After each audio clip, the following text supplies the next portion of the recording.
من الشیطان الرجیم بسم اللہ الرحمن الرحیم وبہ نستعین وهو خیر المعین وصلی اللہ علی سیدنا محمد وآلہ الطاہرین اللہم صل علی محمد وآلہ محمد۔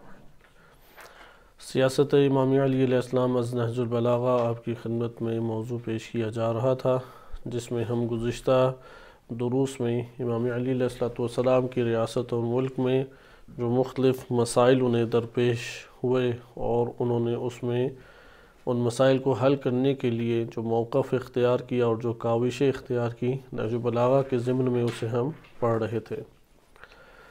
اسی میں ہم جنگ جمل کو ختم کر چکے ہیں اور جنگ صفین میں وارد ہوئے۔ البتہ جنگ صفین کو آغاز کرنے سے پہلے وہ مکتوبات آپ کی خدمت میں پیش کیے جا رہے تھے جو معاویہ ابن ابی سفیان نے امام علی علیہ السلام کو لکھے، اور بعض کے جواب امام علی علیہ السلام نے ارشاد فرمائے، اور بعض مکتوبات امام علی علیہ السلام کی جانب سے شام کے امیر معاویہ ابن ابی سفیان کو لکھے گئے۔ ان مکتوبات میں مختلف نکات اور مختلف معارف پائے جاتے ہیں، بالخصوص سیاسی عنوان سے اور شرائط حاکم کے اعتبار سے مختلف ہم پہلوؤں کو اس سے اخذ کر سکتے ہیں۔ یہاں پہ یہ مکتوبات ہرگز کوئی طعن و تشنیع کی خاطر بیان نہیں کیے جا رہے، کیونکہ مکتوب نمبر 28 ایک اہم ترین مکتوب ہے امام علی علیہ السلام کا، جو نہج البلاغہ میں وارد ہوا ہے، اور نہج البلاغہ کے ہی دور میں احتجاج طبرسی میں بھی اس کو ذکر کیا ہے مرحوم طبرسی رحمۃ اللہ علیہ نے، اور اس کا جو ہمارے پاس سابقہ مصدر بنتا ہے وہ خود نہج البلاغہ ہی ہے، یعنی دیگر جو کتب پھر ہم تک نہیں پہنچیں جن میں یہ مکتوب موجود تھا۔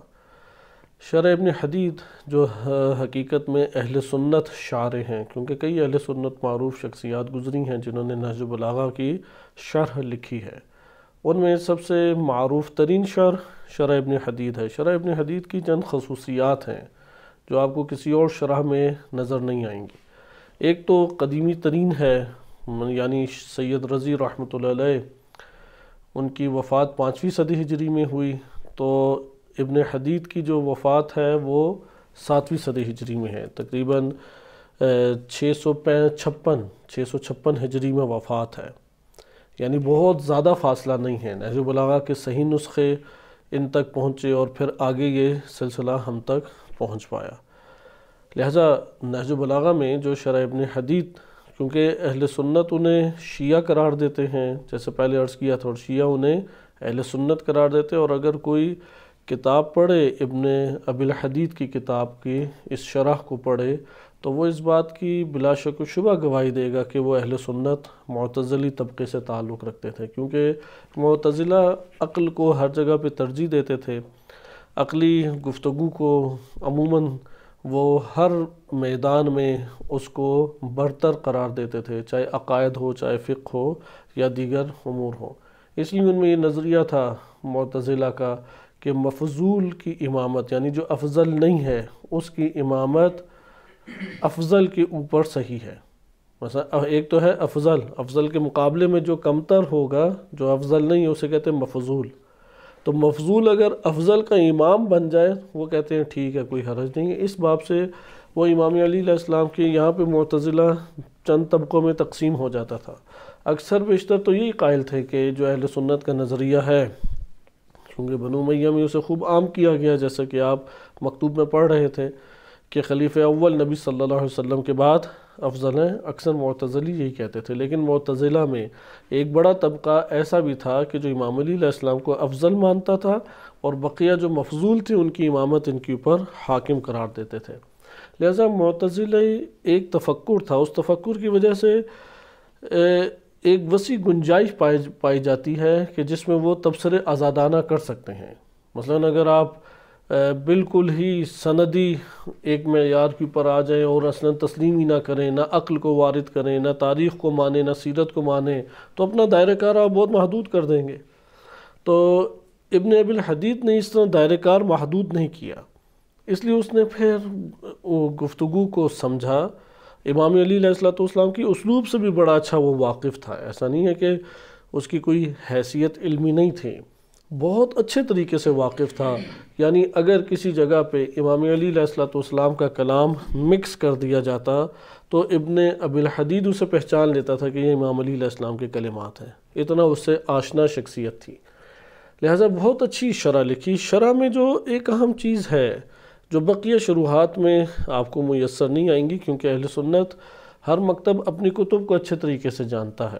یعنی اگر الکافی کی کسی نے شرح کرنی ہے تو مکتب تشیع سے بہتر کوئی اور شرح نہیں کر پائے گا. اہل تسنن اس کی ویسی شرح نہیں کر پائیں گے، کیونکہ ایک حدیث کی کتاب اس میں کئی قسم کے معارف ہوتے ہیں. عقائدی معارف بھی ہیں، فقہی معارف بھی ہیں، اخلاقی معارف بھی ہیں، خاص نظریات بھی ہیں کہ جو ایک مسلک کے ساتھ مختص ہوتے ہیں. تو ان سب کا احاطہ ایک شخص کر لے بہت مشکل ہوتا ہے. اسی طرح ہم اہل سنت کی تمام کتب کی ویسی شرح نہیں کر سکتے کہ جیسی خود انہوں نے کی ہے.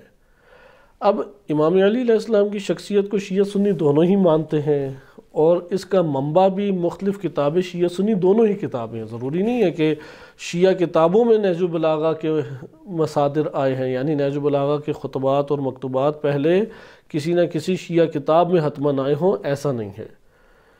بلکہ بہت سارے ایسے مکتوبات اور خطبات بھی ہیں کہ جو کہاں پہ آئے ہیں، فقط اہل سنت کتب میں آئے ہیں، اور وہ خلیفہ راشد، خلیفہ چہارم تسلیم کرتے ہیں.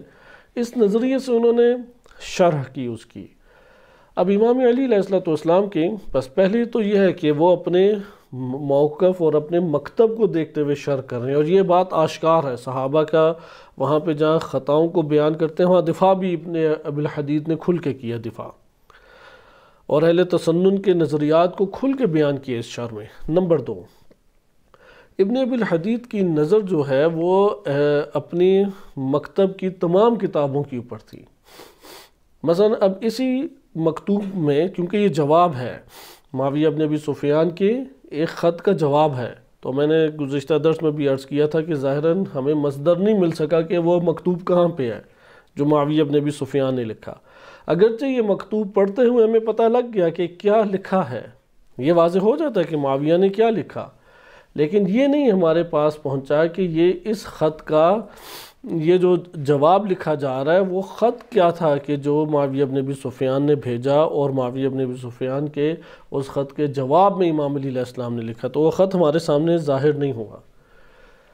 لیکن آپ اگر شرح ابن ابی الحدید کو دیکھیں تو وہاں پہ وہ مکتوب انہوں نے ذکر کیا ہے، اگرچہ اس کی کوئی ہمارے پاس بھاری سند نہیں ہے لیکن انہوں نے ذکر کیے. ابن ابی الحدید کا ہمیں یہ فائدہ ہو جاتا ہے کہ اگر اہل تسنن کی کتاب میں کسی جگہ پہ اس مکتوب کا پس منظر آیا ہو، یا اس مکتوب کی شرح یا اس سے متعلق کوئی چیز آئی ہے تو وہ اسے ذکر کر دیتے ہیں. وَإِلَّا ہم شیعہ کتابوں کے علاوہ سنی کتابوں کو دیکھنا آسان نہیں ہمارے لیے رہتا. تاریخ کی کتابیں ہیں، سیرت کی کتابیں ہیں، انصاب کی ہیں، متون حدیث ہیں، اس لیے مشکل ہو جاتا ہے.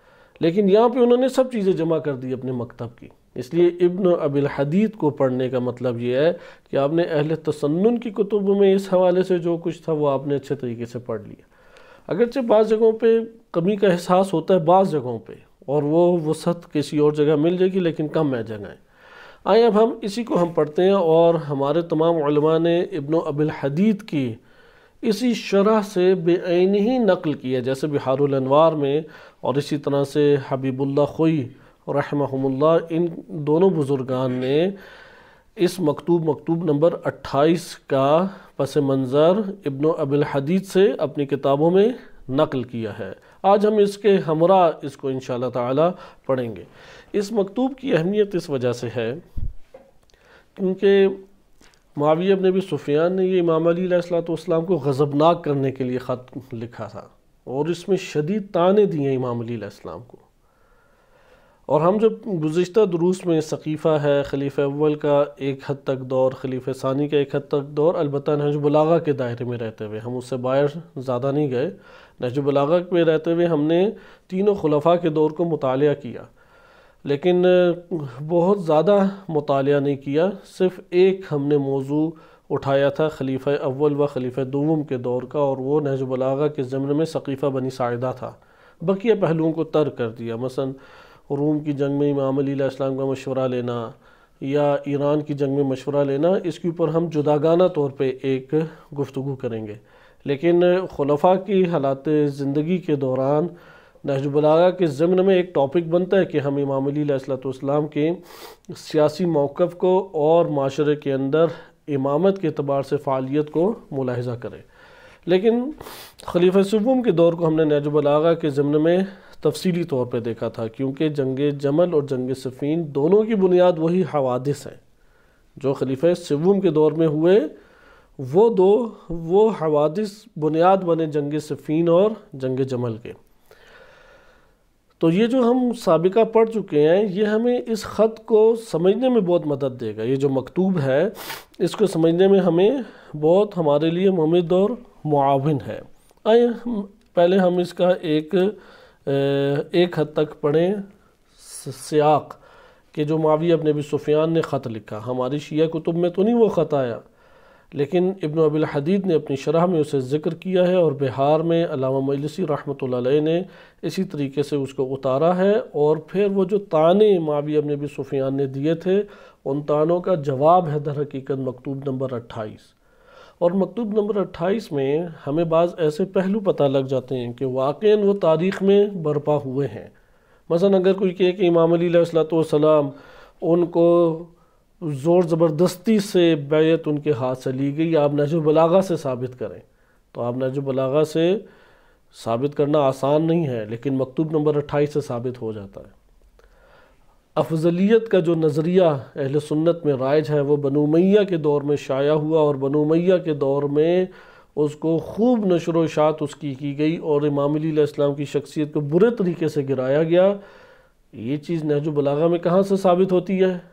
مکتوب نمبر 28 سے ثابت ہوتی ہے.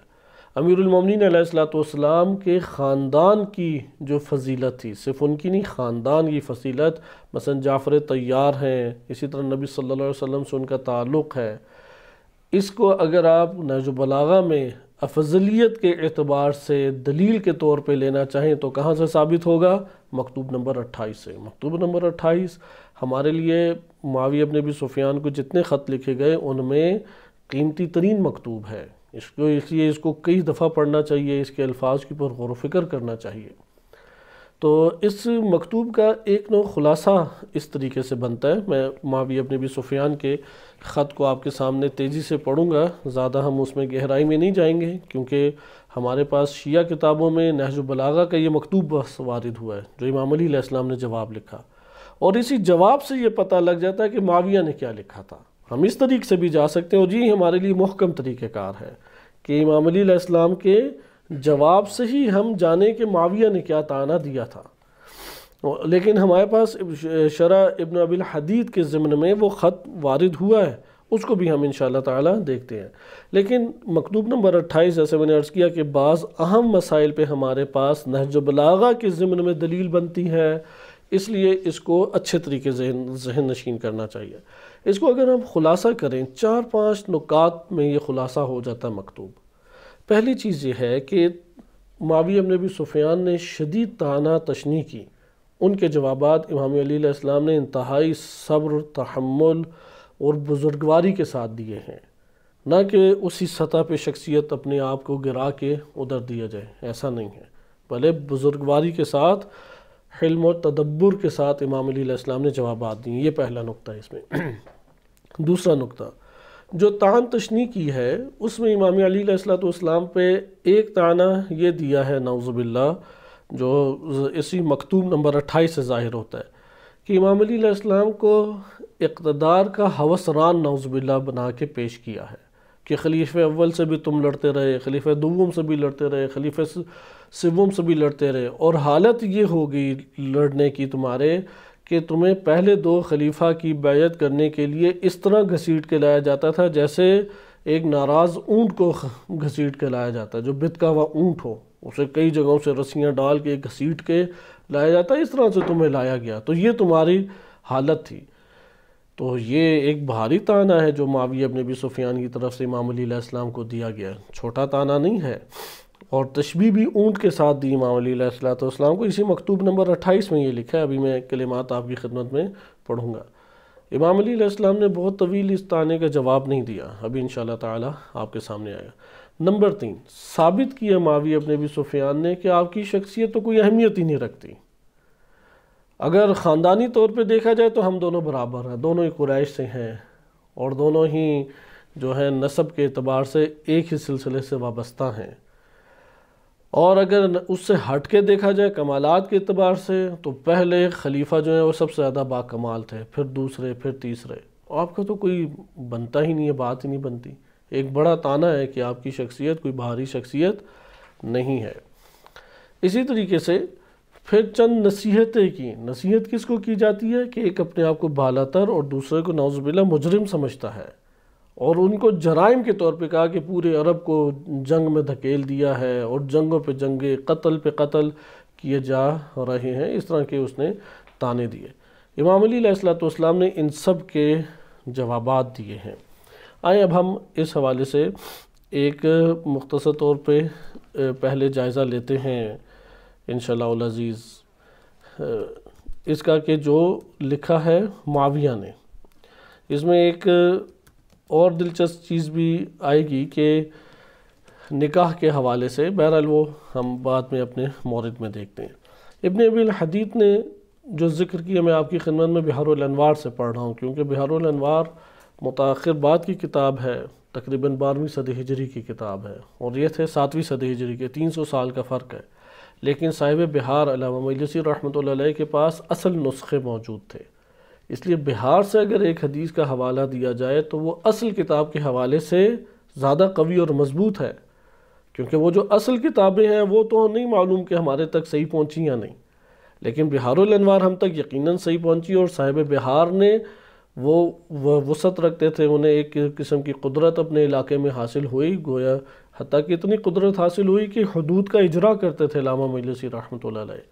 حدود طاقت کے بغیر تو نہیں اجرا ہو سکتی قانون اسلامی، لہذا علامہ مجلسی نے پھر خوب کتابیں جمع کی، شیعہ سنی دونوں ہی، اور انہیں علامہ کہتے اسی لیے ہیں کہ کوئی کتاب انہوں نے نہیں چھوڑی جو نہ پڑھی ہو۔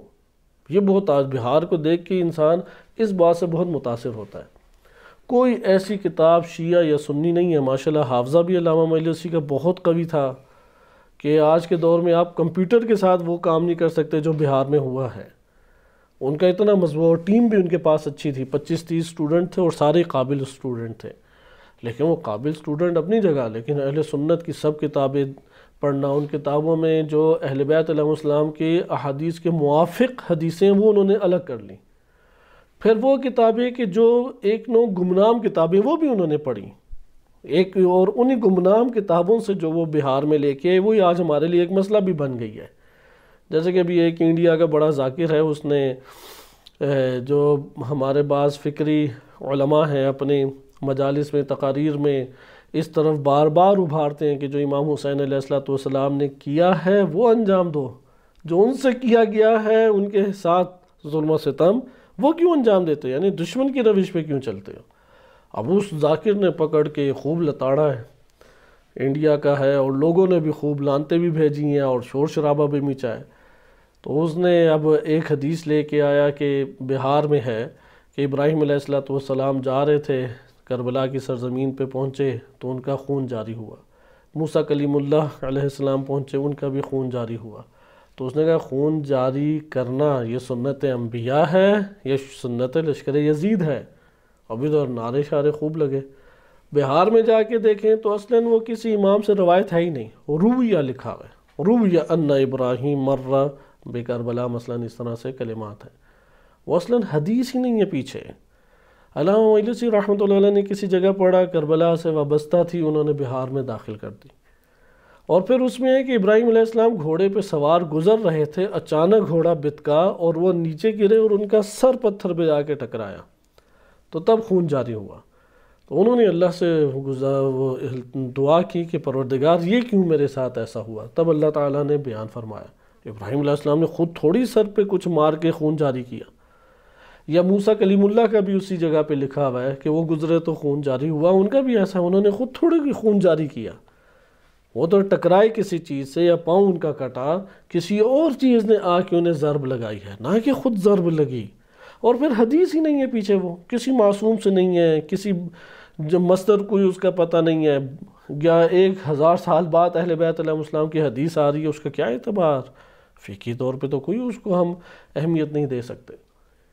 اسی طریقے سے اور عجیب و غریب مغالطات، مختار کے حوالے سے ایک عجیب مغالطہ کہ اچھا اگر کہتے ہو کہ جو حسین نے کیا وہ کریں تو حزب اللہ کی تعریفیں کرتے ہو، اب یہ ذاکر کا کہنا ہے، لیکن جب مختار نے وہی کیا تو اس پہ تنقید کرتے ہو۔ اب اس کا مقایسہ دیکھیں کہ آپ دشمن سے جنگ کریں نا، یہ امام حسین علیہ السلام نے کیا، تو مختار نے جنگ کی تو اس پہ تنقید کیوں، اس کی توہین کیوں؟ اولاً توہین نہیں کی، مختار کو سب جنتی مانتے ہیں، اور اس نے امیر ائمہ اہل بیت علیہ السلام کے دل کو جو راضی کیا اس کے اوپر کوئی کسی کا اعتراض بھی نہیں ہے۔ اعتراض یہاں پر ہے کہ امام علی علیہ السلام کے ہمراہ نظر نہیں آئی ایک شخصیت، جبکہ جوان 35-36 سال عمر ہے، کوفہ میں رہ رہی ہے وہ شخصیت، جنگ جمل ہو رہی ہے، نہروان ہے، صفین ہے، کئی اور دیگر حوادث ہیں خوارج کا، کسی جگہ پہ موجود نہیں ہے، ایک سوالیہ نشان ہے۔ امام حسن مجتبیٰ علیہ السلام کے ساتھ وہ شخصیت موجود نہیں ہے، بلکہ برعکس امام حسن مجتبیٰ علیہ السلام کے بارے میں اپنے ہی چچا کو وہ ایک منفی رائے دینا کتابوں میں وارد ہوا ہے، اگرچہ آپ تعویل کر لیں کہ وہ امتحان لے رہا تھا مختار، یا مختار کی جھوٹی نسبت ہے، جو بھی ہو، لیکن کتابوں میں اس طریقے سے آیا، لیکن شخصیت موجود نہیں ہے امام حسن مجتبیٰ علیہ السلام کے ساتھ۔ امام حسین علیہ السلام کی نہضت کو ابھارنے کے لیے شخصیت موجود نہیں ہے، سوائے اس کے کہ جب مسلم بن عقیل کوفہ میں آئے تو مختار کے گھر میں رکے اور وہاں سے پھر چند دنوں بعد منتقل ہو گئے، اس کے علاوہ کچھ بیان نہیں ہے۔ لیکن حبیب کو دیکھیں، مسلم بن اوسجہ کو دیکھیں، مالک کو دیکھیں، عمار کو دیکھیں، ایک مرتبہ بھی میدان سے خالی نہیں ہے، ایک مرتبہ بھی۔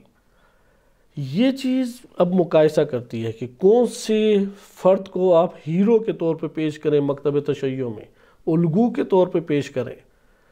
یہ شخصیات ہیں کہ جو ہر ٹائم میدان میں حاضر رہیں، غائب نہیں رہیں، معاشرہ ساتھ چھوڑ کے انہوں نے ساتھ نہیں چھوڑا۔ جب امام علی علیہ السلام کا ناصر و مددگار چاہیے تھے، یہ ناصر و مددگار حبیب بنے مسلم بن اوسجہ، اس اعتبار سے یہاں پہ یہ تنقید ہے۔ اور پھر امام سجاد علیہ السلام موجود ہیں، ان کی موجودگی میں اگر کوئی ایک خروج کرتا ہے اور ان سے ارتباط ظاہر نہیں ہوتا، یہاں پہ مشکوک کر دیتا ہے۔ ہر دو احتمال ہو سکتے ہیں، جیسے بعض نے یہ احتمال دیا کہ خفیہ رابطہ تھا امام سجاد علیہ السلام سے اور انہی کے کہنے پہ خروج کیا، جیسے رہبر معظم اسی طرف مائل ہے، ٹھیک ہے، یہ احتمال دیا جا سکتا ہے، لیکن اسی ٹائم دوسرا احتمال بھی تو موجود ہے کہ کوئی رابطہ نہیں تھا اور اپنی حکومت بنانے کے لیے کیا، جیسے استاد مہدی طائب حفظہ اللہ تعالیٰ اور اس طرح سے دیگر شخصیات ہیں، تو انہوں نے یہ کہا کہ نہیں، اپنی حکومت بنانے کے لیے کیا، اور بلکہ یزید کو توجہ دلا دی کہ کربلا کے بعد بھی ان میں دم خم ہے۔ پھر انہوں نے جو ملیہ میٹ کیا اس کی نظیر نہیں ملتی، اور پھر جا کے قدرت حاصل ہوئی امام کاظم علیہ السلام کے دور میں، یعنی ایک صدی پیچھے لے گئے وہ۔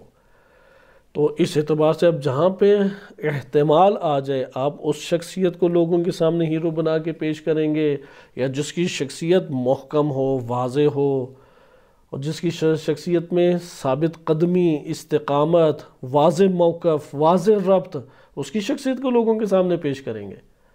لہذا یہ چیز ہمارے لیے واضح کرتی ہے کہ یہ اگر معاشرے کو اس طرف آپ لے جائیں اور صرف رسومات کی طرف آپ ان کو ابھار دیں، جس میں امام حسین علیہ السلام کا ہدف، ان کا مقصد اور امام حسین علیہ السلام کی تعلیمات اس سے عاری نظر آئے، تو یہاں پر تو پھر یزیدیت کو زیادہ فروغ ملے گا، نہ کہ حسینیت کو فروغ ملے گا۔ یہ جملہ میرا اپنا نہیں ہے، یہاں کے معروف مفکر رحیم پور ازغدی صاحب، انہوں نے اپنے ایک تبصرے میں اس طرح سے بیان کیا ہے کہ عزاداری جو کہ حسینیت کے اہداف اور حماس حسینی اور مقاصد حسینی کے بغیر تھی، پہلی عزاداری یزید نے خود برپا کی، یہ ان کا کہنا تھا، اور یہی ہمارے لیے ایک مشکل قائم ہوگی۔ بہرحال یہاں پہ عرض کرنے کا مقصد یہ تھا کہ بعض اوقات اس طرح سے ہمارے سامنے تصویر کشی ہوتی ہے، یہاں پہ جب آپ تجزیہ تحلیل کرتے ہیں تو چیزیں آپ کے لیے روشن ہونا شروع ہو جاتی ہیں۔ ادھر بھی آپ آئیں اور اس کا ہم جائزہ لیتے ہیں کہ جو معاویہ بن ابی سفیان نے امیر المومنین علیہ السلام کو خط لکھا کہ ذکر اس طرح سے کیا ہے کہ معاویہ نے یہ منصوبہ بنایا کہ علی علیہ السلام کو نظروں سے گرایا جائے اور اکسایا جائے لوگوں کو ان کے خلاف، اور پھر اس نے ایک خط لکھا جس میں ابو بکر عمر ان کے احوال کو ذکر کیا اور اس طرح سے دیگر امور کو ذکر کیا۔ اور پھر ذکر کرتے ہیں کہ ابن ابی الحدید نے یہ ذکر کیا ہے کہ ایک تھے ہمارے ساتھی تھے یا شیخ کہہ لیں، انہوں نے 2 خط آئے ہیں امام علی علیہ السلام کے اس خط سے پہلے 2 معاویہ بن ابی سفیان کے 2 خط ہیں جن کے جواب میں امام علی علیہ السلام نے خطوط لکھے، تو اس نے دونوں کو مشکوک ثابت کرنے کی کوشش کی، لیکن ابن ابی الحدید کہتے ہیں کہ میں نے جب ان جوابات کو دیکھا تو میں نے کہا کہ یہ جو جواب امام علی علیہ السلام نے لکھا ہے یہ تو امام کا ہی کلام ہے، اس کا مجھے یقین ہے، اس لیے وہ مکتوب نمبر 28 کو ابن ابی الحدید اہل سنت ہونے کے باوجود قبول کرتے ہیں کہ یہ امام علی علیہ السلام کا اپنا کلام ہے۔ پھر آگے ذکر کرتے ہیں کہ عمرو بن عاص نے ایک دن معاویہ کو یہ کہا کہ ایک اور مکتوب لکھو، پہلے بھی مکتوب لکھا ہے، ایک مکتوب ہم پہلے بھی پڑھ چکے ہیں معاویہ کا اور اس کا جواب بھی پڑھ چکے ہیں، تو یہاں پہ ان یکتب کتابا ثانیا، ایک اور تم مکتوب لکھو جو پہلے والے تمہارے خط جو تم نے لکھا تھا مکتوب اس سے مناسبت رکھتا ہو، تاکہ تم اس مکتوب میں علی علیہ السلام کو بھڑکا سکو اور ان کو ہلکا اور نچلا درجے کی شخصیت قرار دو، اور ان کے اوپر غصہ جو ہے وہ تم حمل کر سکو، اور وہ غصے میں پھر تمہارے بارے میں کوئی بات لکھیں تاکہ اسے پھر وہ ایک منصوبہ بنا کے غلط فائدہ اٹھائیں۔ تو عمر نے کہا کہ علی علیہ السلام ایک ایسی شخصیت ہے کہ جو بھاری شخصیت ہے، آرام سے وہ قابو میں آنے والی نہیں ہے، یعنی حلیم ہے، بزرگواری ان میں پائی جاتی ہے، اس لیے آرام سے تم اس سے اپنا استفادہ نہیں اٹھا سکتے، لہذا تم اس مکتوب میں ابو بکر اور عمر کے حوالے سے کئی باتیں لکھو، کیونکہ معاشرے کے اندر ان 2 شخصیات کی ایک بڑی قدر پائی جاتی تھی، جیسا کہ آج کے دور میں بھی اسی طرح باقی ہے، کیونکہ انہیں ایک وسیع پیمانے کے اوپر حکومت کا موقع ملا کہ خلیفہ دوم کی حکومت تقریباً 11-12 سال بنتی ہے، اور اس کے بعد خلیفہ سوم کی حکومت وہ بھی اتنی 13-14 سال بنتی ہے، خلیفہ دوم کی حکومت مختصر سی تھی، تو انہوں نے اس دوران جو چیزیں خلیفہ دوم نے عالم اسلام میں اجرا کی تھیں، لوگ اسی کو دین کے عنوان سے حقیقت میں دیکھنا شروع کر دیا انہوں نے، کیونکہ امام علی علیہ السلام نے تو حکومت ہی نہیں 25 سال کی، اس لیے لوگ جانتے نہیں تھے سیاست امام علی علیہ السلام کیا ہے، موقف امام علی علیہ السلام کیا ہے، معاشرے کو نہیں پتہ تھا، تو وہاں پہ چونکہ خلیفہ دوم نے خوب اجرا کی ہے قوانین اسلامی، اور وہاں پہ اپنے اجتہادات کیے، بہت ساری بدعات حسنہ کے نام پہ بدعات کو رواج دیا، اور لوگ آہستہ آہستہ ایک مدت گزرنے کی وجہ سے اسی کے عادی ہو گئے۔ خلیفہ سوم نے بھی اسی کو باقی رکھا سوائے چند چیزوں کے، چند جگہوں پہ اپنی ہی منمانی کی۔ تو خلاصہ کلام عمرو بن عاص نے یہ کہا کہ ابھارو اس خط میں ابو بکر عمر کے حوالے سے بھی ضرور امام علی علیہ السلام کو کچھ لکھو۔ اس نے پھر ایک اور مکتوب لکھا اور ابو امامہ الباہلی جو کہ صحابہ میں شمار ہوتے ہیں ان کے ساتھ روانہ کیا امام علی علیہ السلام کی طرف، اور ان کے ساتھ ابو الدرداء بھی موجود تھے۔ وہ جو معاویہ نے خط لکھا وہ خط یہ تھا، من عبداللہ معاویہ بن ابی سفیان الی علی بن ابی طالب، یہ شرح ابن ابی الحدید میں آیا ہے کہ معاویہ بن ابی سفیان جو اللہ کا بندہ ہے اس کی جانب سے علی بن ابی طالب کو یہ خط لکھا جا رہا ہے۔ اما بعد فإن اللہ تعالی جدہ اصطفیٰ محمدً لرسالتہ، اللہ تعالی یعنی اس کی بزرگی بہت علو اور بزرگتر ہے اس کی ذات، اس نے نبی صلی اللہ علیہ وسلم کو اپنی رسالت سے مختص کیا۔ یہ معاویہ کا اب خط ہے جو آپ کے سامنے پڑھا جا رہا ہے۔ وَاخْتَصَّ بِوَحْيِهِ، اور رسول اللہ کو اپنی وحی کے ساتھ مختص کیا، چن لیا، رسالت کے لیے چن لیا اور وحی کے ساتھ مختص کیا۔ وَتَأْدِيَةَ شَرِيعَتِهِ، اور اپنی شریعت کو رسول اللہ صلی اللہ علیہ وسلم کے ذریعے سے لوگوں تک پہنچائے کہ شریعت کے اوپر عمل کر سکیں۔ وَأَنْقَذَ بِهِ مِنَ الْعَمَايَا، اور رسول اللہ کے ذریعے سے گمراہی اندھیروں سے لوگوں کو نکالا اللہ تعالیٰ نے۔ وَهَدَى بِهِ مِنَ الْغَوَايَا، اور رسول اللہ صلی اللہ علیہ وسلم کے ذریعے سے اللہ نے گمراہ لوگوں کو ہدایت کی طرف لایا، جو اغوا ہو چکے تھے ان کو ہدایت کی طرف اللہ لایا۔ ثم قبضہ الیہ رشیدا حمیدا، پھر اللہ نے اپنی طرف ان کی پاکیزہ روح کو بلا لیا، اور وہ بڑے پاکیزہ اور حمد و ثنا جن کی جاتی ہے ان میں سے رسول اللہ صلی اللہ علیہ وسلم کی شخصیت تھی۔ قد بلغ الشرع و محق الشرک، شریعت ہم تک پہنچی اور شرک کیا ہے وہ مٹ گیا۔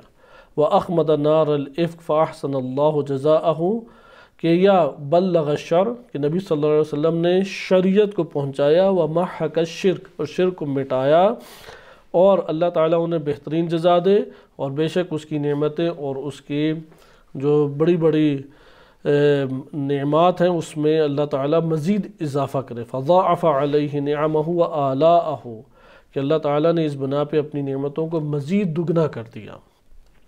یہ خط کا اسلوب دیکھیں کہ معاویہ بن ابی سفیان کس طریقے سے اپنے خط میں دینی ایک شخصیت کا اظہار کر رہا ہے۔ اس لیے اگر کوئی معاویہ بن ابی سفیان کی خطوط پڑھے تو تب اسے معلوم ہوگا کہ ایک شخصیت دینی اس دور میں کیسی تھی اور کس طرح کی دینی شخصیت معاویہ ہوتی ہے۔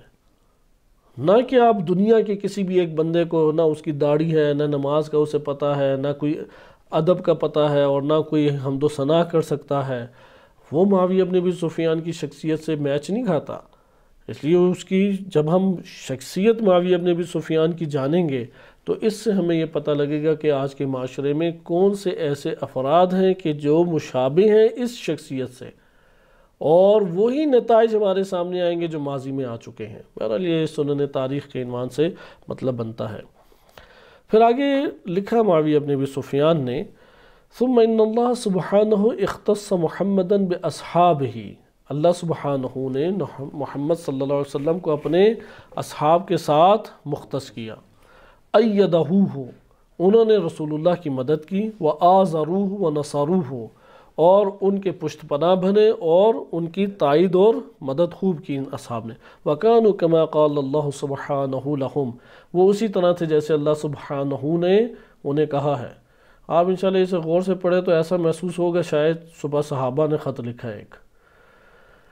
لَهُمْ أَشِدَّاءُ عَلَى الْكُفَّارِ رَحْمَاء بَيْنَهُمْ، کہ کفار پہ شدید اور آپس میں کیا ہے بڑے رحیم ہیں۔ فَكَانَ أَفْضَلُهُمْ مَرْتَبَةً وَأَعْلَاهُمْ عِنْدَ اللَّهِ وَالْمُسْلِمِينَ مَنْزِلَةَ الْخَلِيفَةِ الْأَوَّلِ، ان میں سے سب سے افضل کون ہے مرتبے کے اعتبار سے، اور سب سے اعلیٰ کون ہے اللہ کے نزدیک اور مسلمانوں کے نزدیک؟ وہ خلیفہ اول کی منزلت ہے۔ الذي جمع الکلمہ، کہ لوگوں کے سارے افراد ان کی شان و شوکت اور منزلت اور قدر کے اوپر جمع ہیں۔ ولم الدعوہ، یعنی ان کے لیے جو دعوت تھی انہوں نے پھر اسے پہنچائی، لوگ ان کے لیے جمع ہیں۔ وقاتل اہل الرد، اور انہوں نے جو جنگیں کی ہیں منکرین کے یعنی مرتد ہونے والے لوگوں کے ساتھ جنگیں کی، اس کی وجہ سے ان کی منزلت خلیفہ اول کی کیا ہے بڑی ہے۔ یعنی 3 خصوصیات بیان کی فضیلت کی۔ پہلی فضیلت کیا ہے کہ جمع الکلمہ، یعنی اسلام، جو کلمہ کے کئی مطلب ہو سکتے ہیں، ابھی ہم ایک معنی اس میں سے لے لیتے ہیں کہ لوگ ان کی شان و منزلت کے اوپر جمع ہیں، یا انہوں نے اسلامی جو تعلیمات ہے خوب اس کو پھیلایا۔ نمبر 2، اور جو دعوت ہے دعوت حق اس کو بلند کیا اور مرتدین سے جنگ کی۔ ثم خلیفہ ثانی، پہلے کے بعد دوسرے کون اب آئے؟ خلیفہ ثانی۔ اس لیے عرض کیا کہ آج کے دور میں اہل سنت یا مسلمانوں میں کوئی فضیلت کے اعتبار سے یہ ترتیب رکھتا ہے تو آپ ہمیں جان لینا چاہیے ترتیب کس نے ایجاد کی ہے؟ بنو امیہ نے ایجاد کی، اس سے پہلے کوئی ہمارے پاس دلیل نہیں ہے، بلکہ برعکس دلیل ہمیں نبی صلی اللہ علیہ وسلم کی احادیث سے، شیعہ سنی دونوں کتب میں جو صحیح سند البتہ احادیث ہیں اس سے ظاہر ہوتی ہے۔ خلیفہ ثانی ہے الذی فتح الفتوح، اب ان کی تعریفیں کس طرح کریں کہ بے شمار فتوحات کی۔ ومصر الامصار، ومصر الامصار یا مصر الامصار، بہت سارے علاقوں، مصر علاقوں کو بھی کہتے ہیں، بہت سارے علاقوں کو انہوں نے فتح کیا۔ وَأَذَلَّ رِقَابَ الْمُشْرِكِينَ اور مشرکین کی گردنوں کو ذلت کے ساتھ پست کر دیا، جھکا دیا۔ ثم الخلیفہ الثالث المظلوم، مظلوم خلیفہ سوم ہمارے، الذی نشر الملت، جنہوں نے ملت اسلامیہ کو خوب پھیلایا، ملت اسلام، وطبق الآفاق بکلمات الحنیفیہ، اور پاکیزہ دین جو ہے کلمہ حنیفیہ اس کو پورے جہان میں منطبق کیا، تطبیق دیا اسے، یعنی دین کو عملی طور پہ معاشرے کے اندر تطبیق دیا۔ جیسے کہ آپ واقعات پڑھ چکے ہیں کہ ولید بن عقبہ کے مسائل ہیں، سعید بن عاص کے مسائل ہیں، لیکن اب کیا وہ معاویہ بیان کر رہے ہیں کہ پورے آفاق میں، جہان میں دین اسلام کو تطبیق کرنا، اپلائی کرنا، معاشرے میں نافذ کرنا، یہ خلیفہ سوم نے کیا۔ فلما استوثق الاسلام، جب اسلام مضبوط ہو گیا، وضرب بجرانہ، اور عداوت علیہ، عداوت علیہ، کہ اسلام جب قوی ہو گیا تم ہی اس کے خلاف نکل کھڑے ہوئے، یہ امام علی علیہ السلام کو کہہ رہا ہے، اور تم نے طرح طرح کی فبغیتہ الغوائل، کہ تم نے، یا ہم ادھر ممکن ہے کہ ضمیر کو پلٹا سکیں الغوائل، کہ بغیت یا مجہول بھی پڑھ سکتے ہیں، لیکن آپ معلوم پڑھ کے اس کو لے سکتے ہیں، مطلب لے سکتے ہیں، کیونکہ امام علی علیہ السلام کی رد میں ہی ہے کہ بغاوتیں کر کے ظلم و ستم کو پھیلایا۔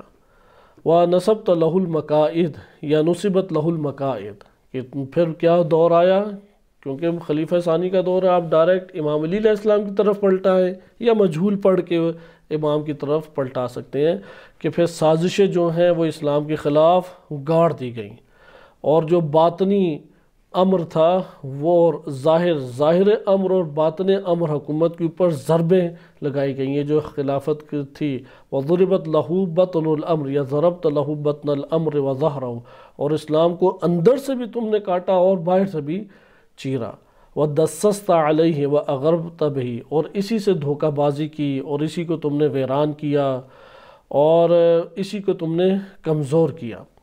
مسلمانوں میں کوئی دن ایسا نہیں ہے کہ ما یوم المسلمین منک بواحد، ایک دن بھی تمہارا ایسا نہیں گزرا لقد حسدت ابا بکر، کہ تم نے ابو بکر سے حسد نہ کیا ہو، وطویت علیہ ورمت افساد امرہ، اور تم نے اس کے امر کو، ابو بکر کی خلافت کو مٹانے کے لیے، فساد برپا کرنے کے لیے کوشش نہ کی ہو، اور تم اپنے گھر میں اس ٹائم بیٹھ گئے، گھر سے ہی نہیں باہر نکلتے تھے، اور اس طریقے سے لوگوں میں جماعت بندی کر کے ابھارنے چاہتے تھے، حتی تأخروا عن بیتہ، یہاں تک کہ انہوں نے دیکھا کہ تم نے بیعت ہی نہیں کی خلیفہ اول کی، اور دیر سے دیر کرتے رہے۔ وَكَرَهْتَ خِلَافَةَ عُمَر، اسی طرح عمر کی خلافت تمہیں انتہائی ناپسند تھی۔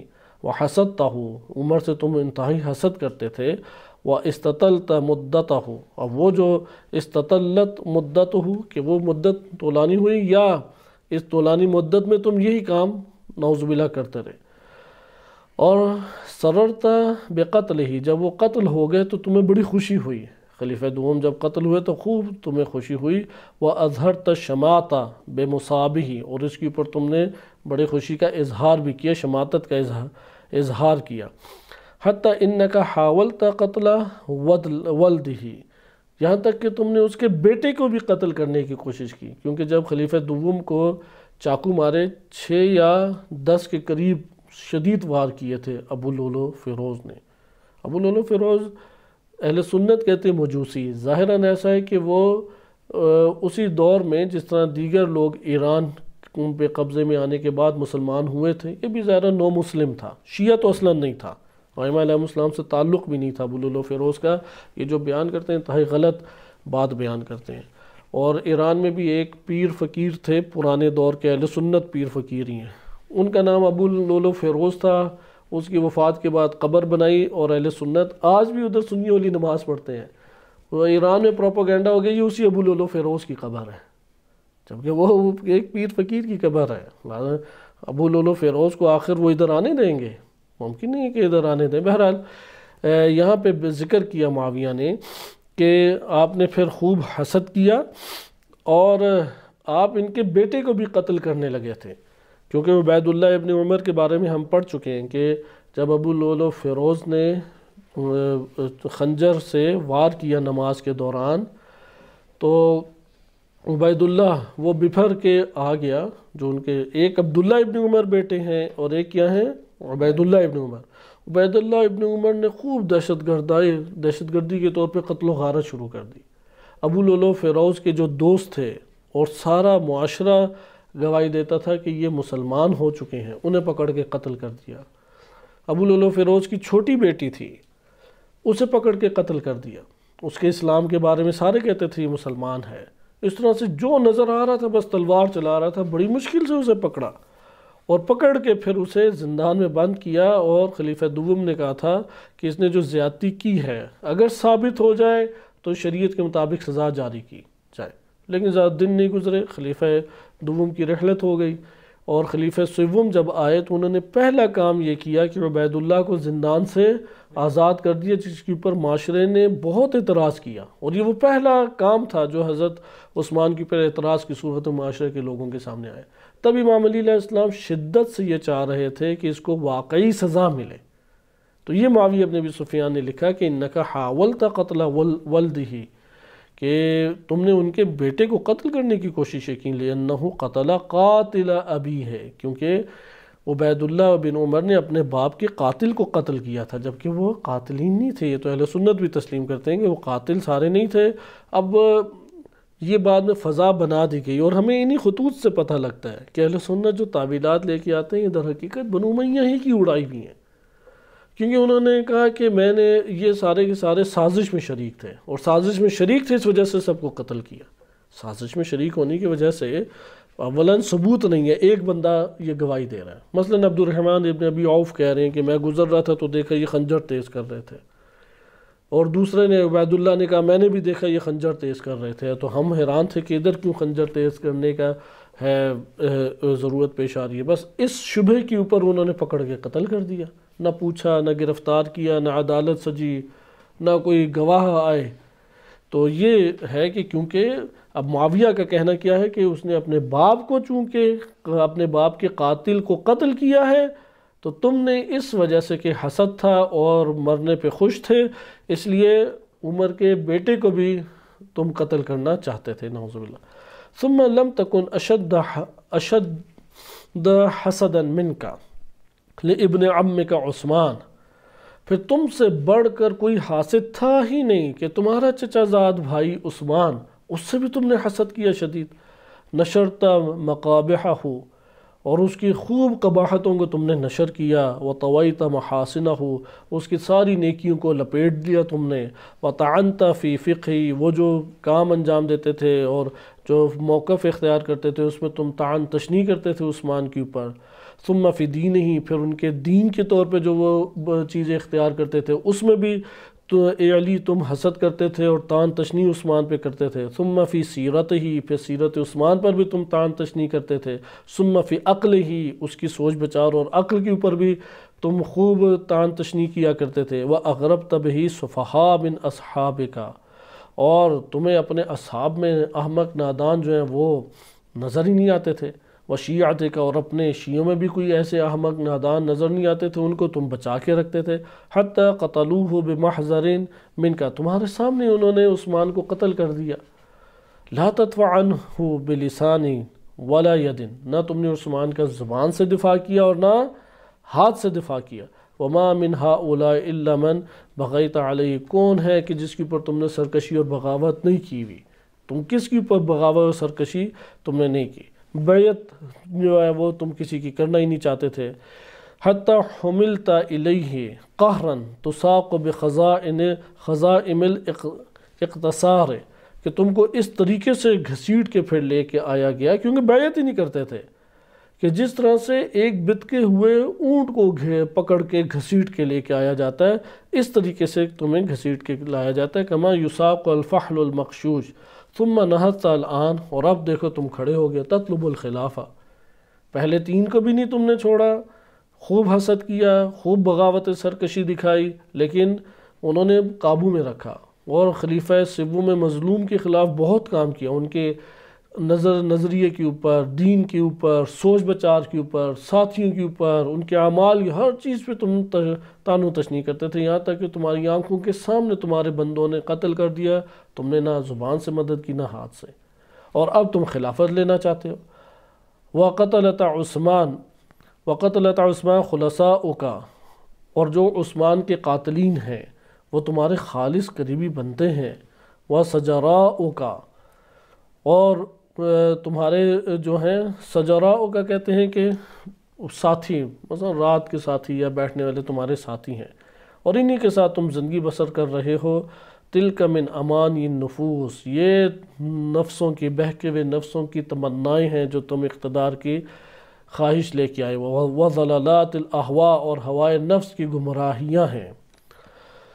پھر ذکر کیا فَدَعَ اللِّجَاجَ وَأَلْعَنْتَ جَانِبًا وَادْفَعْ إِلَيْنَا قَتَلَةَ عثمان، کہ تم دع اللجاج، اس اکڑ بازی کو ترک کرو اور اپنے اندر اس ہٹ درمی کو توڑ دو، اور عثمان کے قاتلین ہمارے حوالے کر دو، اور امر کو مسلمانوں کے درمیان شورا کے حوالے کر دو، جیسے خلیفہ دوم نے شورا بنائی تھی، اس شورا کو بٹھاؤ، اور امر حکومت ان کے ہاتھ میں، نہ میرے ہاتھ میں نہ تمہارے ہاتھ میں۔ لِيَتَّفِقُوا عَلَى مَنْ هُوَ لِلَّهِ رِضًا، تاکہ وہ متفقہ طور پہ ایک ایسے بندے کو چن لیں کہ جو اللہ کی خوشنودی کے لیے حکومت کرے۔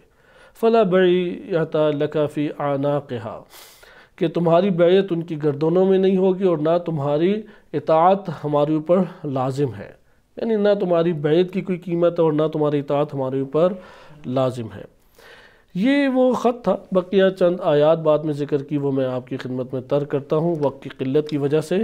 اب آپ جواب دیکھیں امام علی علیہ السلام کا، یہ خط آپ نے دیکھ لیا، کیونکہ اب آخر میں پھر امام علی علیہ السلام کو چند اور تانے ہیں اور آیات پیش کرنا ہے، اس کے اوپر گفتگو ختم ہوتی ہے۔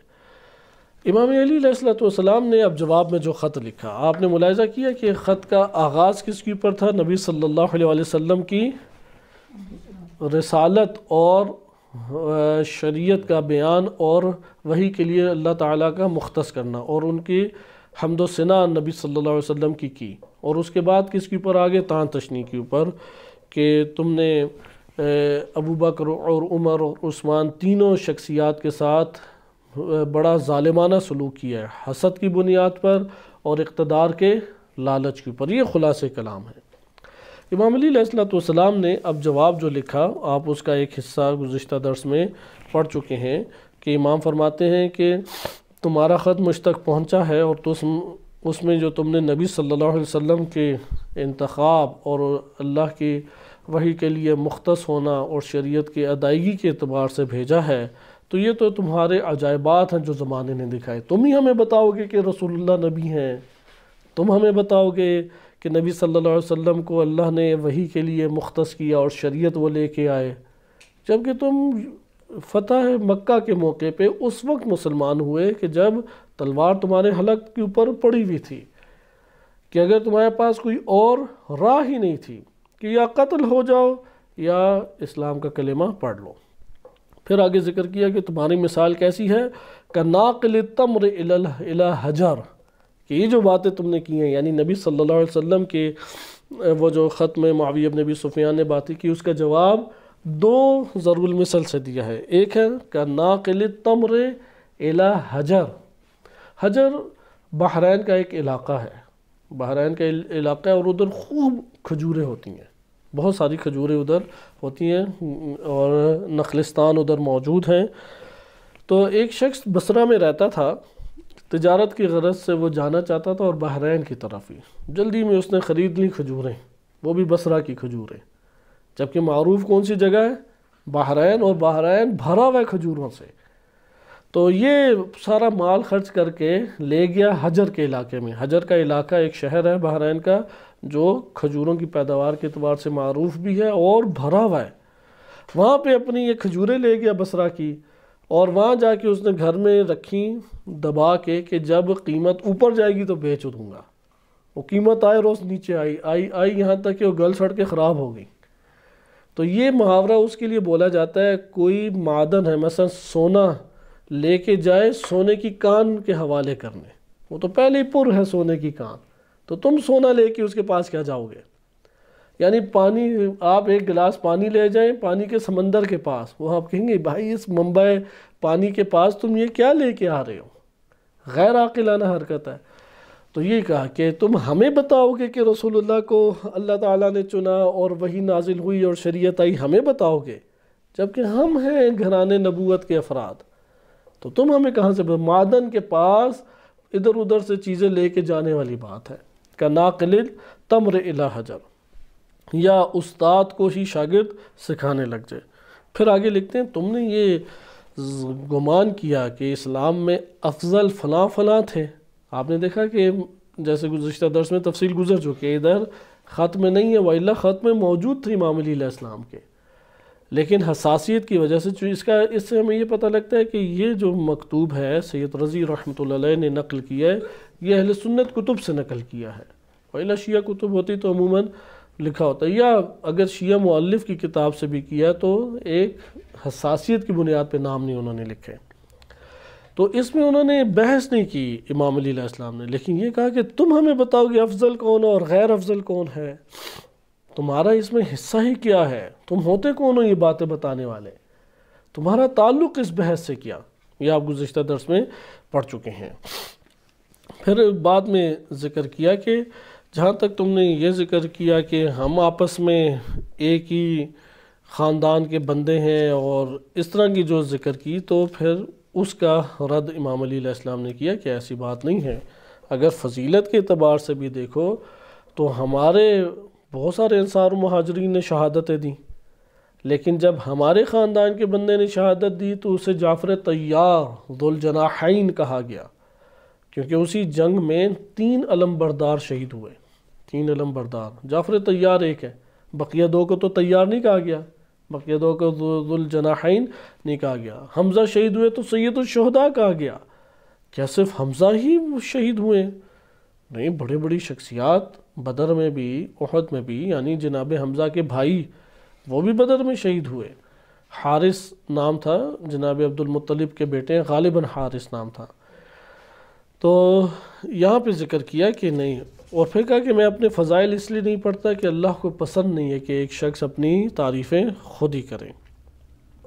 پھر آگے ذکر کرتے ہیں، اور یہ ہمارے آج کے درس کا آگے کا حصہ بنتا ہے، لیکن آپ نے اس میں اب دیکھیں، اب خلفاء کے اوپر ساری بات معاویہ بن ابی سفیان کی کس کے اوپر تھی؟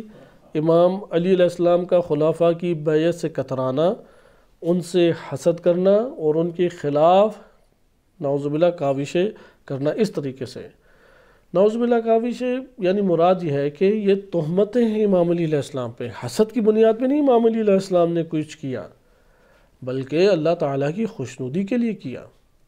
امیر المومنین علیہ السلام کو کسی سے حسد نہیں تھا، امیر المومنین علیہ السلام ایسے نہیں ہے کوئی بیعت کا حقدار اور اہل ہو اور امام نہ کریں، نہیں، ایسی بات نہیں ہے۔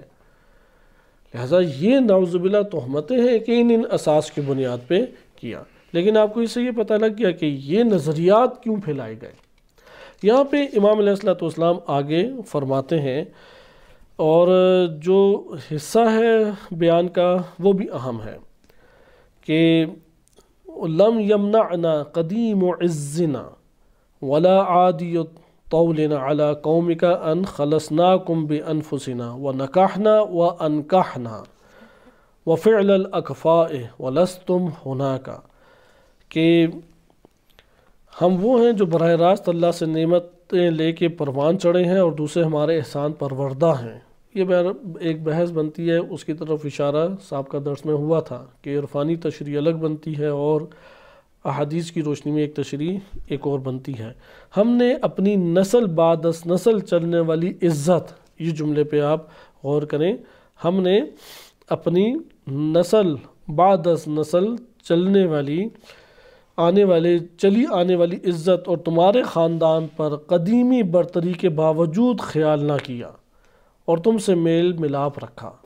یعنی امام علیہ السلام یہ فرما رہے ہیں کہ نسل در نسل عزت ہمارے پاس چلی آ رہی ہے، اور قدیم زمانے سے تمہارے خاندان پہ ہمارے خاندان کی برتری چلی آ رہی ہے، صرف عبد المطلب کے دور میں نہیں، عبد المطلب سے پہلے بنو ہاشم کے دور میں بھی برتری ہمیں حاصل ہوئی، تمہارے خاندان کو برتری حاصل نہیں تھی۔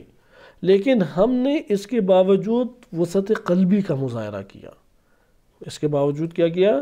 وسعت قلبی کا مظاہرہ کیا، تواضع سے پیش آئے، اور اس تواضع کی وجہ سے تم سے میل جول رکھا، تمہارے خاندان سے میل جول رکھا، اور برابر والوں کی طرح رشتہ داریاں تم سے کی، تم سے برابر والوں کی طرح۔ یہاں پہ وہ رشتہ داریاں ہمیں دیکھنی چاہیے کہ وہ کون سی رشتہ داریاں ہیں کہ جو انجام پائیں۔ یہ رشتہ داریاں ایک بحث میں ہمیں فائدہ دیتی ہیں، کیونکہ بعد کے ایام میں کوئی ویسے رشتہ داری نہیں تھی، لیکن بعد کے ایام میں کچھ رشتہ داریاں ایجاد ہوئیں، اور یہ جو رشتہ داریاں ان کو بیان کیا گیا۔ البتہ میں جو اس کا بیان ہے آپ کی خدمت میں ابن ابی الحدید کے زبانی ہی پڑھ رہا ہوں، اور اس کو علامہ مجلسی رحمۃ اللہ علیہ نے بعین ہی مناقحات و بنی ہاشم و بنی عبد الشمس اس کے ضمن میں اس کو ذکر بھی کیا ہے۔ ابن ابی الحدید نے اسے کیا۔ علامہ مجلسی رحمۃ اللہ علیہ کی کتاب میں تو یہ نہیں ہے، بہار میں معذرت، ابن ابی الحدید نے ذکر کیے ہیں یہ موارد، لیکن یہ موارد تاریخ میں ثابت ہیں ایسا، اور بحار الانوار سے بھی ثابت ہو جاتے ہیں، شیعہ کتب سے بھی ان میں سے اکثر بیشتر ثابت ہو جاتے ہیں۔ اس کی اب تشریح دیکھیں کیا بنتی ہے۔ فَنَكَحْنَا وَأَنْكَحْنَا، ہم نے نکاح کیے اور تم لوگوں نے بھی ہمارے ساتھ پھر نکاح کیے۔ حالانکہ برتری کس کو تھی؟ بنی ہاشم کو، اور بنی عبد الشمس کو برتری نہیں تھی، لیکن ہم نے وسعت قلبی دکھائی، تواضع کا اظہار کیا، تم لوگوں کو احترام اور عزت ہم نے دی۔ کیسے احترام اور عزت دی؟ تمہارے خاندان میں شادیاں کر کے۔ یہاں سے وہ بات ہمارے سامنے آتی ہے جو فقہی طور پہ آج کل ابھاری جاتی ہے، سید زادی کا نکاح غیر سید سے نہیں ہو سکتا۔ اس مورد کو مد نظر رکھتے ہوئے یہ چند مثالیں آپ دیکھیں۔ نبی صلی اللہ علیہ وسلم کی بیٹیوں کے حوالے سے شیعہ علماء میں، فقط شیعہ سنی نہیں، شیعہ علماء میں اختلاف پایا جاتا ہے، کیونکہ 4 صحیح سند روایات الکافی میں ہیں کہ ام کلثوم اور رقیہ نبی صلی اللہ علیہ وسلم کی بیٹی تھیں۔ 4 ہمارے پاس صحیح سند روایات سے پتہ لگتا ہے، اس لیے بڑی تعداد ایران اور عرب علماء کی اکثریت تعداد کیا ہے؟ وہ 4 بیٹیوں کے قائل ہیں نبی صلی اللہ علیہ وسلم کی۔ لیکن لبنانی بعض علماء ہیں، ایران کے بعض علماء جو تحقیقی اور تجزیہ تحلیل کے طور پہ ان امور کو لیتے ہیں، اور برصغیر کے علماء، برصغیر میں رائج قول کیا؟ صرف ایک بیٹی تھی۔ بہرحال آپ ایک بیٹی کہیں یا 4 بیٹیاں کہیں، جو ایک بیٹی کی قائل ہیں وہ کہتے ہیں وہ بقیہ لے پالک تھیں۔ جناب ختیجہ علیہ السلام کی بہن جو ہیں وہ بیوہ ہو گئیں، تو ان کی بیٹیاں پھر جناب ختیجہ کے پاس آئیں، اور تب نبی صلی اللہ علیہ وسلم کے ساتھ جب نکاح ہوا، نبی اکرم صلی اللہ علیہ وآلہ وسلم کے ساتھ جب نکاح ہوا، تو تب حضرت صلی اللہ علیہ وسلم نے انہیں بھیجا نہیں، خود ہی پالا۔ اور عربوں میں رواج تھا کہ جو کسی کے گھر میں پلتا بڑھتا ہے وہ اسی کا بیٹا یا بیٹی شمار ہوتا ہے، تو اس اعتبار سے جو ایک بیٹی کے قائل ہیں وہ کہتے ہیں اس اعتبار سے نسبت تھی، اس لیے نبی اکرم صلی اللہ علیہ وآلہ وسلم نے تمام کی تمام شادیاں کیں۔ یہ پہلو ہمارے لیے قیمتی ہے کہ شادیاں کس نے کی؟ نبی اکرم صلی اللہ علیہ وسلم نے۔ حضرت صلی اللہ علیہ وسلم نے اپنی دونوں بیٹیاں رقیہ اور ام کلثوم کی شادیاں بنی عبد الشمس کے نسل سے کی، یعنی کس سے کی؟ عثمان بن عفان سے، خلیفہ سوم سے بیٹی، اور رقیہ کی بیٹی کی شادی ہوئی، اور ام کلثوم کی بیٹی اس سے پہلے ابن ابی عاص سے ہوئی تھی، صحیح ہے؟ اس سے پہلے معذرت 2 بیٹیاں حضرت عثمان سے بھی آئی گئیں، رقیہ اور ام کلثوم، اور تیسری جو بیٹی کہا جاتا ہے زینب، وہ ابو العاص بن ربیع بن عبد العزہ بن عبد الشمس سے بھی آئی گئیں۔ بس تینوں کی تینوں بیٹیاں نبی اکرم صلی اللہ علیہ وسلم کی طرف جو منسوب ہیں وہ کس سے بھی آئی گئیں؟ اسی خاندان سے بھی آئی گئیں، بنو امیہ سے بھی آئی گئیں، عبد الشمس سے بھی آئی گئیں، درست ہے؟ 2 کی شادیاں ہوئیں حضرت عثمان سے، اور ایک کی شادی کسی ہوئی؟ ابو العاص بن ربیع بن عبد العزہ بن عبد الشمس سے، اور یہ دور جاہلیت کی بات ہے۔ ابو لہب عبد المطلب، جناب عبد المطلب علیہ السلام کے بیٹے ہیں۔ ابو لہب کون ہیں؟ جناب عبد المطلب کے بیٹے ہیں۔ ابو لہب کی شادی ہوئی ام جمیل سے۔ ام جمیل جو ہیں وہ امیہ کے بیٹے حرب کی بیٹی ہیں، امیہ کے بیٹا حرب، اور حرب کی بیٹی ام جمیل ہے۔ ادھر آپ نے دیکھا ہاشمی خاندان کی شادی کس سے ہو رہی ہے؟ بنی عبد شمس، جاہلیت کے دور میں۔ پھر نبی اکرم صلی اللہ علیہ وسلم نے خود شادی کی ابو سفیان یعنی معاویہ کی بہن ام حبیبہ سے۔ ام حبیبہ کی وجہ سے اہل سنت خال المؤمنین کہتے ہیں۔ بقیہ کسی کی امہات المؤمنین میں سے کسی بھی زوج رسول کی اساس پہ ان کے بھائیوں کو خال المؤمنین نہیں کہتے۔ مثلا حضرت عائشہ کے بھائی عبد الرحمن بن ابی بکر تھے، محمد بن ابی بکر تھے، دونوں کو خال المؤمنین نہیں کہتے، کیونکہ معاویہ کو خال المؤمنین کہتے ہیں وہ۔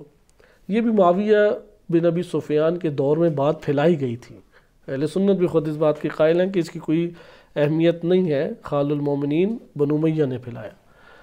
بہرحال نبی اکرم صلی اللہ علیہ وسلم نے ام حبیبہ سے شادی کی۔ اسی طرح سے وارد ہوا ہے کہ عثمان کے بیٹے تھے عمر کے بیٹے تھے عبداللہ بن عمر بن عثمان نے امام حسین علیہ السلام کی بیٹی فاطمہ علیہ السلام سے شادی کی۔ بہرحال یہ والی بات جو ہے یہ ایک اختلافی ہے، بہرحال کتب میں انساب کی کتب میں اس طریقے سے وارد ہوا ہے۔ تو اس بنیاد پہ وہ یہ کہتے تھے کہ امام علی علیہ السلام نے بیان فرمایا کہ ہم نے تمہارے اوپر یہ احسان کیا، نہ کہ تمہارا یہ احسان ہے، ہم نے یہ فرصت پیدا کی۔ کیونکہ آپ جانتے ہیں کہ حضرت عثمان کے جو نانکے ہیں وہ بھی جناب عبد المطلب کی لگتے ہیں، جناب صفیہ بنت عبد المطلب ہیں غالباً، کہ انشاءاللہ یہ ہم نسب پڑھیں گے آگے کے دروس میں دوبارہ، کہ فرصت نہیں مل سکی۔ صفیہ بنت عبد المطلب کی جو شادی ہوئی ان کی شادی ہوئی تھی کریز سے۔ کریز بھی عبد الشمس سے ہیں، ادھر ذکر نہیں کیا، ابن ابی حدید نے یہ ذکر نہیں کیا۔ کریز جو ہیں وہ کس سے ہیں؟ عبد الشمس کی نسل سے ہیں، اور جناب عبد المطلب کی بیٹی صفیہ ہیں غالباً، ان کی شادی اس سے ہوئی، جس کے نتیجے میں عروہ بیٹی تھی ان کی، عروہ بنت کریز۔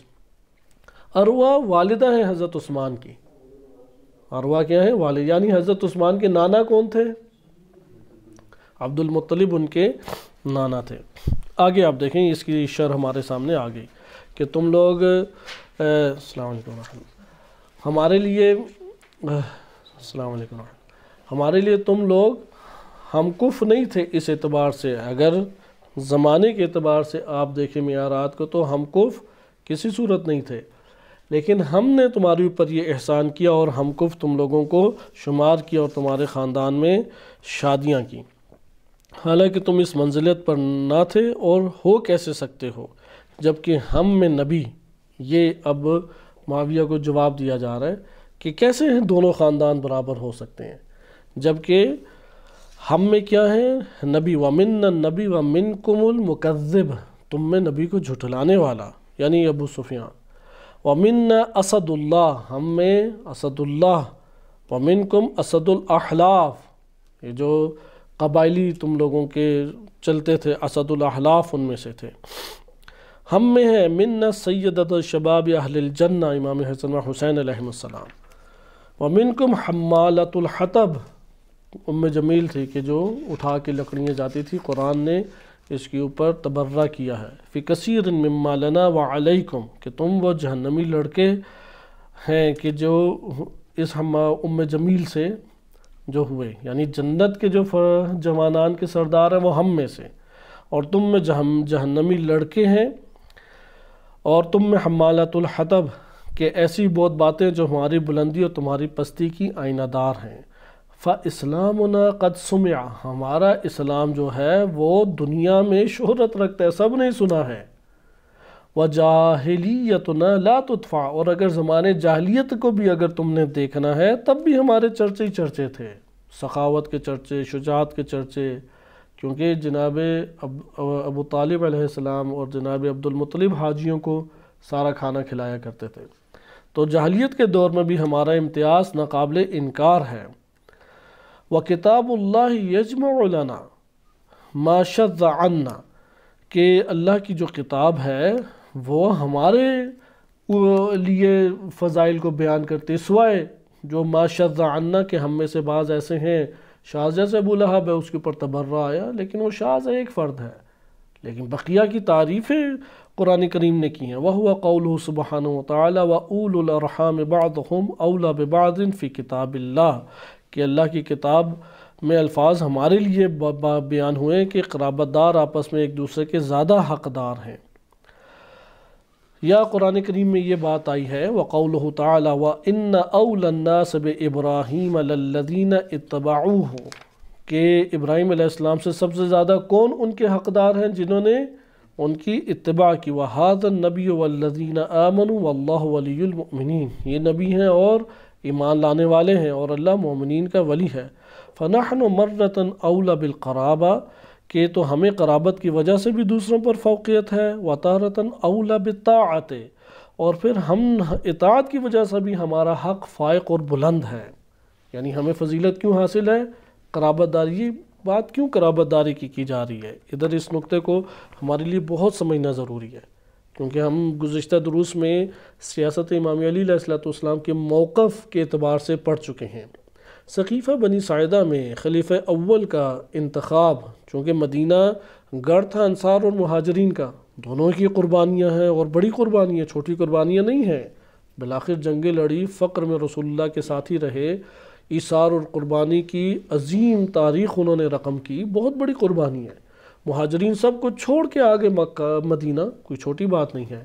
لیکن مہاجرین کتنے تھے؟ 20%، 80% آبادی تو انصار کی تھی، اور انصار کے فضائل نبی صلی اللہ علیہ وسلم نے اور قرآن نے آیات قرآن میں ان انصار کے لیے نازل ہوئی. اب سقیفہ میں انصار بھی مدعی تھے خلافت کے اور مہاجرین بھی. مہاجرین میں کون تھا مدعی؟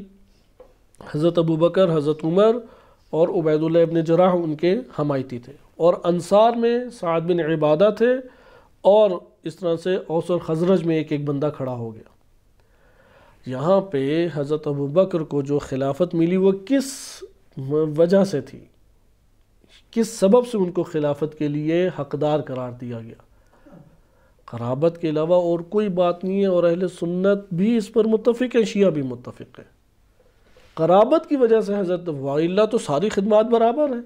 انصار کی ممکن ہے کہ زیادہ ہوں خدمات مہاجرین سے، کیونکہ ان کے علاقوں میں آ کے ٹھہرے، انہوں نے گھر دیے. حتیٰ کہ وارد ہوا ہے بعض جگہوں پہ کسی کی 2 بیگمات تھی تو ایک کو طلاق دی اور ایک کو رکھا اور دوسرے کی شادی اگلے سے کرائی. اتنا انہوں نے قربانی دی انصار نے. پھر جنگوں میں یہ ڈٹے رہے، نبی صلی اللہ علیہ وسلم کو تنہا نہیں چھوڑا.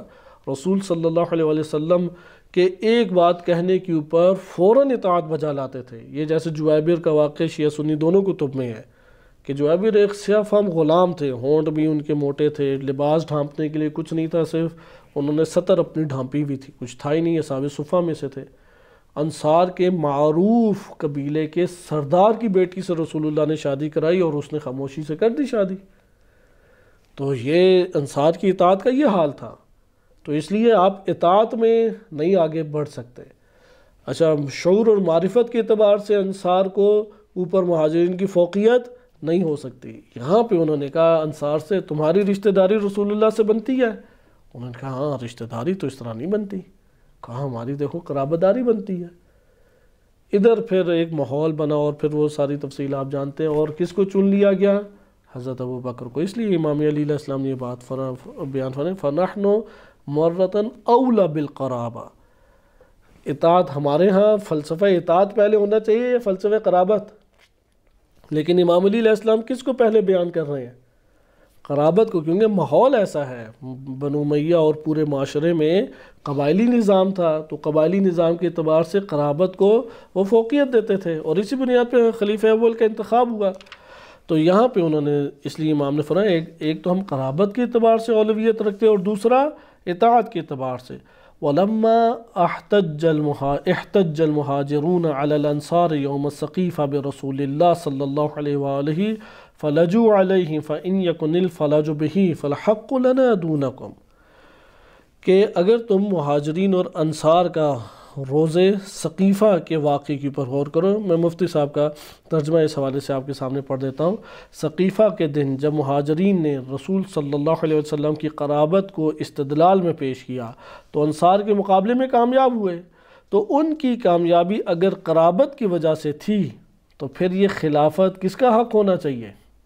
اب معاویہ کو لکھ رہے ہیں کہ جو تم نے کہا کہ یہ فضیلت سارے رکھتے ہیں، قرابت حضرت ابوبکر کی ہونی چاہیے یا میری ہونی چاہیے؟ کیونکہ یہی معاویہ ابن ابی سفیان نے لکھا نا کہ آپ تو خلیفہ کی بیعت ہی نہیں کرنا چاہتے تھے، جس طرح بتکے ہوئے اونٹ کو پکڑ کے گھسیٹ کے لایا جاتا ہے اس طرح سے آپ کو لایا گیا، تب جا کے آپ نے مجبوراً بیعت کی. تو امام علی علیہ السلام نے پہلی بات یہ کی کہ قرابت کی اساس پہ اگر خلیفہ اول کو مل سکتی ہے خلافت تو میں زیادہ حقدار ہوں یا وہ؟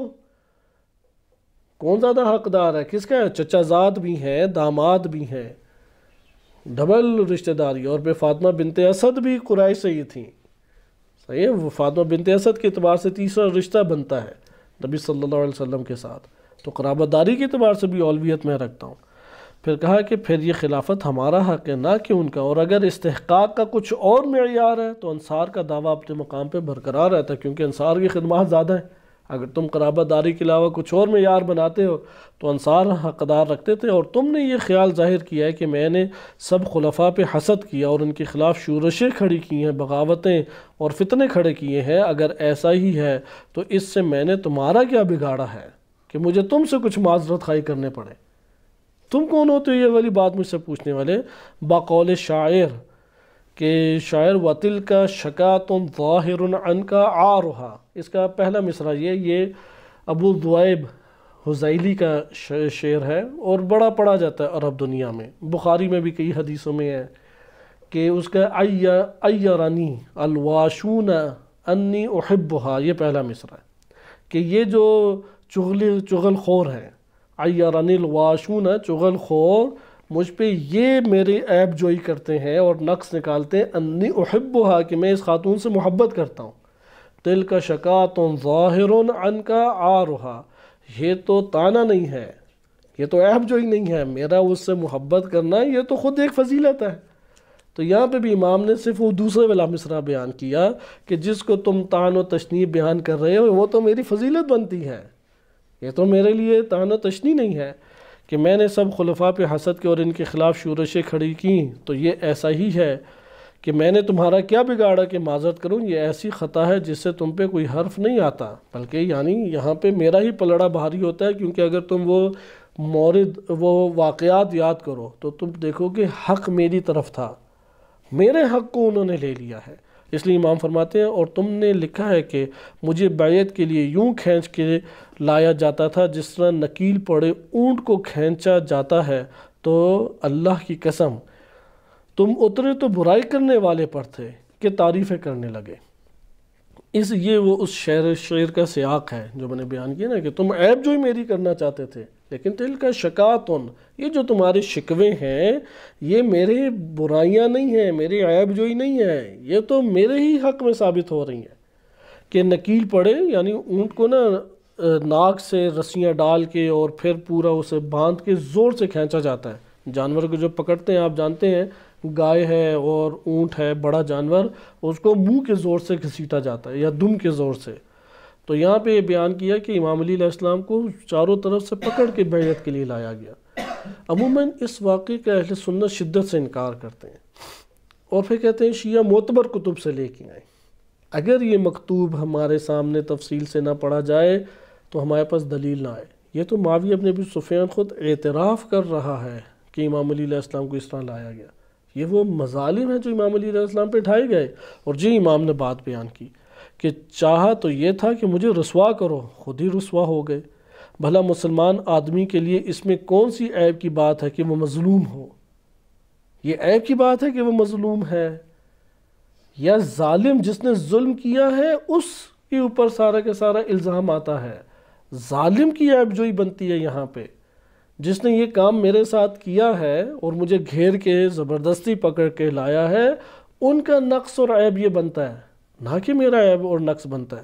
لہٰذا امام نے اس سے زیادہ وضاحت نہیں پیش کی، حالانکہ اس نے اپنے طور پہ بہت توہین کی امام علی علیہ السلام کی، لیکن امام علی علیہ السلام نے نبات اللہ اسے جواب دیا اور کہا کہ یہ جو اونٹ سے تم نے تشبیہ دی ہے کہ اونٹ کو کہ بدکا ہوا اونٹ ہے اور نہیں قابو میں آ رہا اور نکیل سے پکڑ کے کھینچ کے لے کے آتے ہیں، تو اس میں میرے اوپر انہوں نے ظلم کیا اور میں اللہ کی بارگاہ میں اس کو قابل فخر سمجھتا ہوں کہ میں ظالم نہیں تھا.